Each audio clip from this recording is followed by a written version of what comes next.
Bienvenue à tous dans cette nouvelle édition de ETV News Week. Voici les titres. C'est parti pour les grandes vacances. Profitez de l'opération Ticket Sport pour les enfants. Santé, la construction du nouveau CHU, petites avancées cette semaine. Premier salon du tatouage de la Caraïbe, c'est tout ce week-end à Jarry au World Trade Center. La Guadeloupe, magnifique décor pour le tournage du film All Inclusive avec Franck Dubosc. Juste avant de développer ces titres, un cocorico caruquera avec un chiffre. Celui du taux de réussite au bac en Guadeloupe, il est de 89,1%. C'est bien au-dessus de la moyenne en métropole, 78,8%. Et l'an dernier, notre moyenne était de 90,1%. Et puis, coup de chapeau à Tania Portekop, 17 ans. Elle a obtenu son bac S avec 20,55 sur 20 et elle veut devenir médecin. Les jeunes ont leur bac, les enfants sont en vacances et c'est parfois le casse-tête pour trouver des activités pour les enfants. Sachez que toutes les communes de la Guadeloupe proposent des activités sportives à nos petits. L'opération Ticket Sport est destinée à toutes les familles, quel que soit leur budget. Jean-Marc Rimbaud-Jeune. Ça y est, les vacances ont débuté pour les scolaires. Les communes, afin de permettre aux populations de se divertir durant cette période de grandes vacances, mettent en place les opérations Ticket Sport. Au Gosier, les jeunes peuvent participer à des initiations dans plusieurs disciplines. Pour certains parents, le judo est un bon compromis pour amener les enfants à faire de l'exercice. J'ai profité de l'opportunité que le Gosier nous offre, c'est-à-dire Ticket Sport santé aérée, mais bon, j'ai préféré prendre le Ticket Sport par rapport au judo pour la concentration, parce que c'est un enfant que je vous dis qui est très agité. Côté enseignant, la pratique d'une discipline sportive est dans l'intérêt des enfants. C'est une activité que la ville du Gosier propose. Et bon, il y a plusieurs activités, notamment le judo. Donc au judo, pour quelques semaines, on leur apprend une initiation au judo. On travaille avec eux essentiellement tout ce qui est des mouvements d'équilibre, de coordination et après une approche judo technique. Les inscriptions se font auprès des mairies après avoir fourni toutes les pièces nécessaires.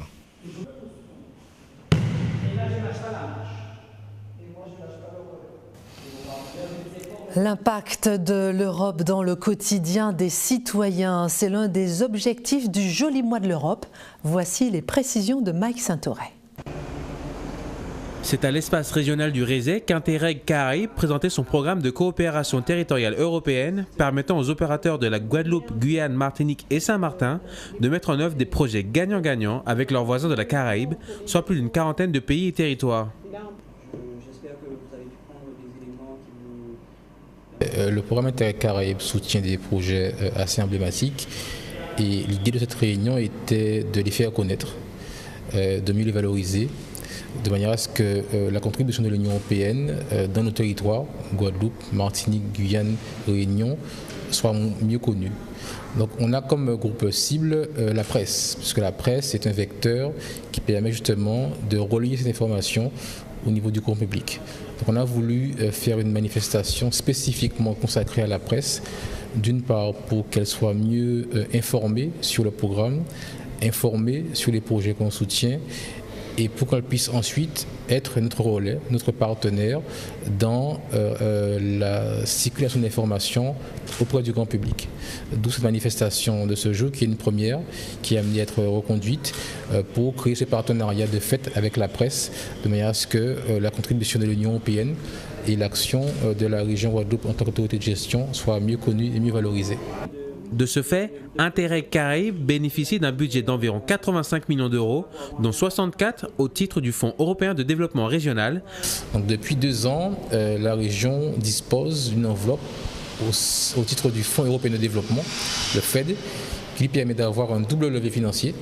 Un levier donc, FEDER pour financer les partenaires français et un levier FED pour financer les partenaires caribéens, ce qui fait qu'on a aujourd'hui des projets qui sont équilibrés avec des partenaires qui ont des moyens relativement équivalents dans le processus de mise en place des activités des projets. Où en sommes-nous de la construction du nouveau CHU? Cette semaine, un petit pas supplémentaire a été franchi.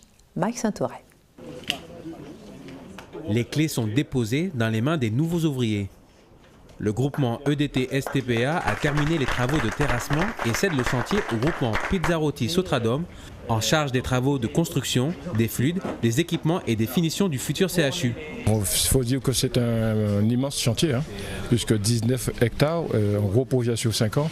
Donc forcément, ça demande des études, des compétences et forcément de l'organisation. En tout cas, pour notre part, nous, EDT, on devait les terrassements. Donc aujourd'hui, on est pratiquement à la fin du chantier.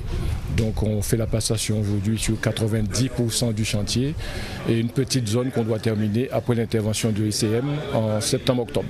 Personnellement, je crois dans les compétences des entreprises guadeloupéennes et on a quand même une entreprise guadeloupéenne qui a la chance d'être en groupement avec une entreprise italienne.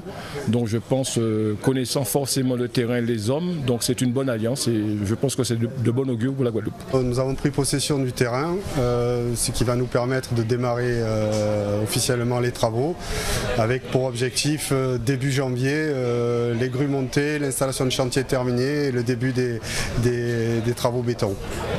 Dans l'avancée des travaux, nous avons étudié le projet en ce sens-là pour que tout puisse se passer pour le mieux et qu'on puisse respecter nos engagements. En parallèle d'une intense période de préparation et d'organisation, rythmée par les réunions de chantier avec la maîtrise d'œuvre, le groupement interviendra dès novembre 2018 pour l'installation de sa base vie chantier. Une deuxième étape qui respecte le timing imposé. L'objectif, c'est de montrer que le chantier avance. À tous les grincheux, à tous les incrédules qui pensent que le chantier n'avance pas, que ça ne se fera pas. Mais aujourd'hui, on montre qu'à nouveau, petit à petit, pas à pas, on a une entreprise qui a terminé le terrassement, mais il y en a une nouvelle qui arrive pour construire le nouveau CHU. Donc le chantier, les travaux, les derniers lots sont en cours d'attribution, ils ont été attribués à l'entrepôt groupement Sotradom Pizzarotti. Et on montre aujourd'hui que une entreprise locale qui a été choisie sur le terrassement a réalisé un travail de qualité qui termine et qui s'achève aujourd'hui et qu'à nouveau on a de nouvelles entreprises qui vont arriver sur ce chantier pour monter, pour installer les grues, réaliser les structures, les fondations. Ils sont en phase d'études d'exécution actuellement, mais le chantier il avance, il progresse et on est lancé et on est toujours capé sur 2022. Ce second chantier verra l'aboutissement de la construction du CHU de la Guadeloupe après 51 mois de travaux.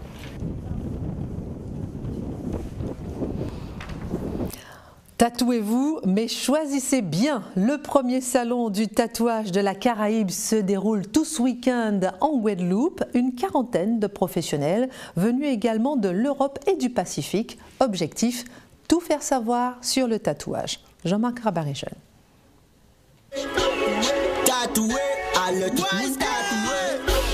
Aujourd'hui, dans nos sociétés, de plus en plus de personnes sont tatouées. Cette première édition du Salon du tatouage de la Caraïbe a pour vocation de mettre en avant cet art encore méconnu des néophytes. On a des tatoueurs résidents, on a des tatoueurs étrangers. Et donc c'est le moyen de faire partager avec tout le monde cette passion. Une personne sur trois est tatouée aujourd'hui. Donc c'est vraiment un art qui se développe de plus en plus. Peu importe l'âge, le sexe ou les conditions de vie, on veut inscrire sur sa peau à vie. La plupart du temps, il s'agit d'un souvenir, d'un moment ou d'une personne qui nous est chère. Je ne dirais pas que c'est une bonne chose ou une mauvaise chose, c'est personnel. En fait, on a un besoin de se tatouer, donc il faut dire que c'est indélébile. On le fait à des moments importants, personnels de la vie. Donc chaque personne choisit et c'est pas un jeu, on peut pas retirer, on peut pas mettre n'importe quoi sur sa peau, c'est comme symbolique, c'est important. Donc c'est pour ça que le salon, autant en profiter pour rencontrer plein de gens différents, voir ce qu'ils présentent. Ce salon est aussi l'occasion de proposer aux plus jeunes des possibilités d'émerger dans des métiers artistiques au travers de professionnels de différentes sensibilités et disponibles pour des échanges. Je pense qu'il y a beaucoup de jeunes qui se posent des questions en sortant du cursus scolaire, à savoir qu'est-ce qu'ils veulent faire dans leur vie. Le côté artistique, le dessin, la peinture ou le graphe ou le tatou, c'est assez particulier. Mais ça peut être une solution aussi.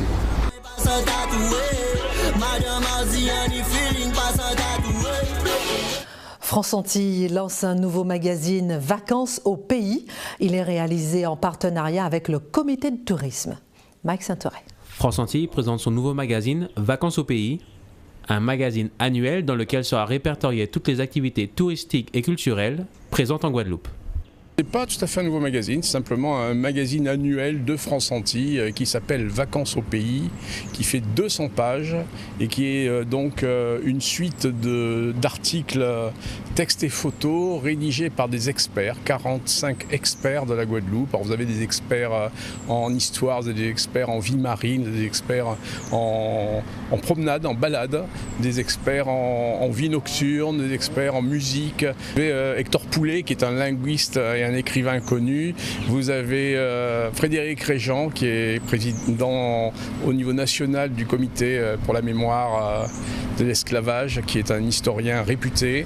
Vous avez Daniel Dabriou qui est un photographe internationalement connu et qui a voulu et qui a fait la section carnaval avec des photos originales, jamais vues nulle part, de Daniel Dabriou dans Vacances au pays, qui est paru là et que vous pouvez vous procurer donc bien à France Antilles ou ailleurs dans les points de dépôt de France Antilles ou dans les syndicats d'initiative, au comité du tourisme des îles de Guadeloupe, dans les hôtels, dans les restaurants, partout.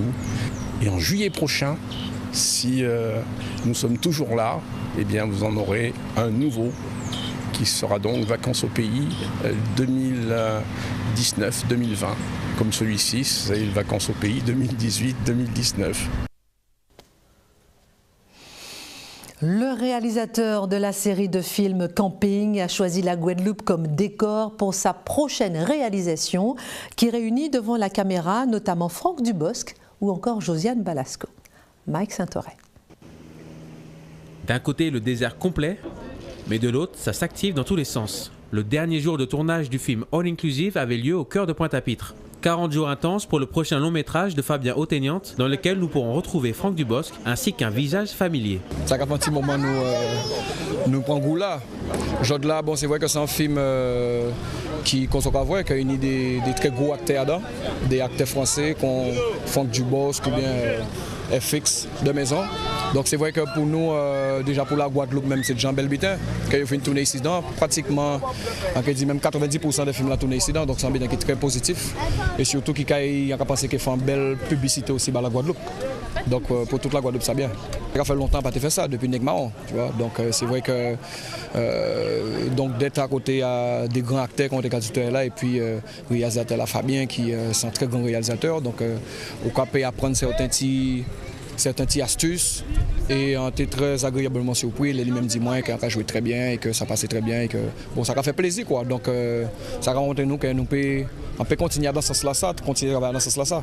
La région Guadeloupe se félicite de cette réalisation qu'elle accompagne financièrement. Elle s'est engagée dans une politique de développement du secteur cinématographique et audiovisuel, comprenant des aides accordées dans le cadre du conventionnement avec l'État et le Centre national du cinéma et de l'image animée, mais également dans le cadre de son propre fonds régional d'aide aux œuvres audiovisuelles et cinématographiques. Donc actuellement, on a au moins 5 ou 6 films qui se tournent sur la Guadeloupe. On a d'autres propositions. Ça permet aux jeunes Guadeloupéens de travailler, ça permet de valoriser l'image de la Guadeloupe et faire connaître la Guadeloupe à l'extérieur. Donc pour nous, c'est une chose très importante. Et je tiens à féliciter tous les employés du service culturel qui sont gérés un peu par Georges Brédan, qui fait un travail magnifique à ce niveau-là, pour permettre de vendre l'image de la Guadeloupe. Donc nous sommes vraiment satisfaits, fiers. Et aujourd'hui, je suis là parce que j'ai été invité par l'équipe de tournage avec M. Dubosc pour voir un peu la fin du tournage que la région finance très largement. J'ai voulu, avec mes services et les élus de la région, impliquer les jeunes Guadeloupéens, notamment de Pointe-à-Pitre, de Bémao, de Déhé aussi, et aussi Angloma, qui a fait de la figuration dans le film, comme Admiralty. Donc pour nous, c'est pouvoir permettre à toutes ces personnes de se rencontrer, de travailler ensemble, de se connaître, et pourquoi pas de se lier d'amitié. La volonté, ce que nous voulons vraiment, c'est permettre aux Guadeloupéens aussi, pourquoi pas, d'être des acteurs de demain. Si nous avons de bons, pourquoi pas les inviter à tourner dans d'autres films à l'extérieur. Mais nous mettrons toujours les moyens pour permettre à la Guadeloupe d'avancer et à créer de l'emploi. Ce sont des emplois qui sont créés pendant ce tournage.